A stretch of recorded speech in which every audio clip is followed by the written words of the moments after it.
નમસ્કાર મિત્રો, મારી યુટ્યુબ ચેનલમાં તમારું સ્વાગત છે। આજે આપણે વાત કરવાના છીએ ગામમાં ને ગામમાં બનેલી એક ઘટના વિશે। રામજી બાપા ગુજરી ગયા, દીકરાઓએ દાડામાં ખૂબ ખર્ચો કર્યો, એની ચર્ચા રોંઢાની ફળિયાની બેઠકમાં ચાલતી હતી।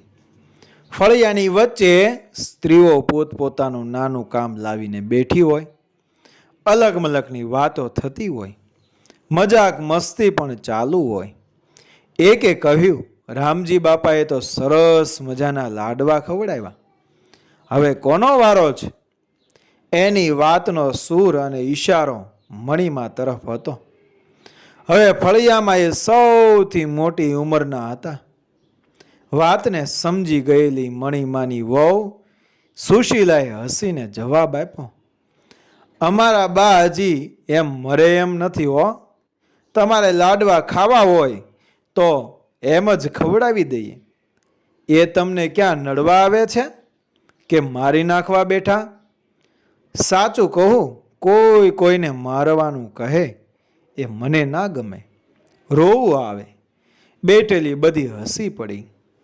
ગામમાં ને ગામમાં દીકરી દેવી એના કરતાં થોડે દૂર સાસરે હોય તો સારું, એવી માન્યતા હતી।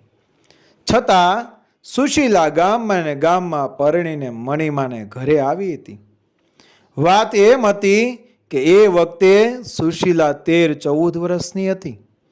પોતે એકલી ના કરી શકે પણ માને મદદ કરી શકે એટલી બધી જાતનું ઘરકામ શીખી ગઈ હતી।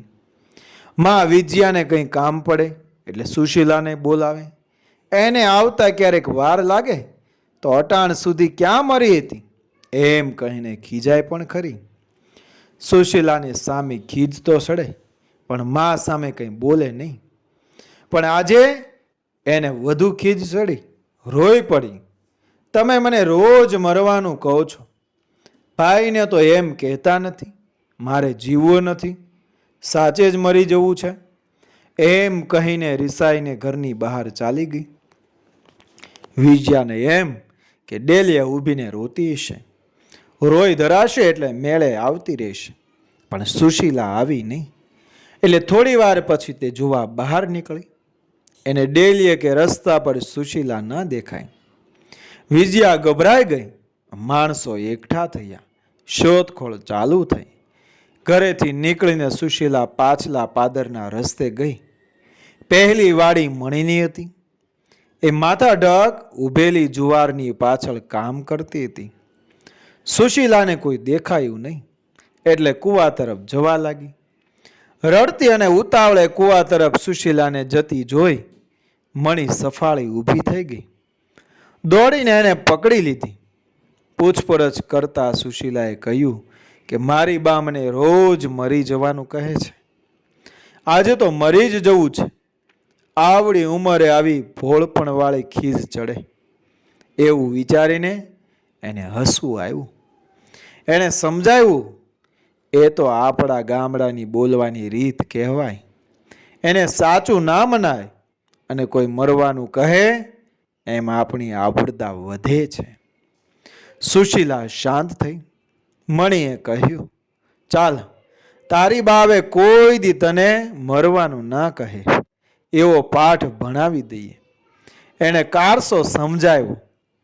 જુવારના ઘેરા વચ્ચે થોડી જુવાર વાઢી નાખી, જગ્યા કરી। સુશીલા હસતી હસતી ત્યાં સંતાઈ ગઈ। એકાદ કલાક પછી સુશીલાને શોધતા શોધતા માણસો મણીની વાડીએ આવ્યા। પહેલા તો મણીએ ના પાડી, પણ પછી હસીને કહ્યું, એ રિસાઈને કૂવે પડવા આવી હતી, પણ મેં સમજાવીને જુવારમાં સંતાડી દીધી છે। એને કોઈ મરવાનું કહે એ નથી ગમતું।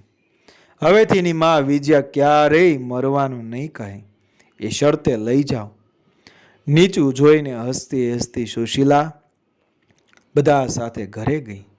સુશીલા સગાઈ જેવડી થઈ ત્યારે ગામમાં ને ગામમાં આ પહેલી સગાઈ થઈ અને મણીના દીકરા સાથે। મિત્રો, વિડીયો પસંદ આવ્યો મારી ચેનલ સબસ્ક્રાઈબ કરો, ફોલો કરો, શેર કરો। મળે આવી જ ઘટનાને પ્રેરણાદાયક વાર્તાઓ સાથે આગળના વિડીયોમાં। બન્યા રહેજો મારી ચેનલ સાથે। મળીશું આગળના વિડીયોમાં. જય શ્રી કૃષ્ણ, રાધે રાધે, જય શ્રી રામ.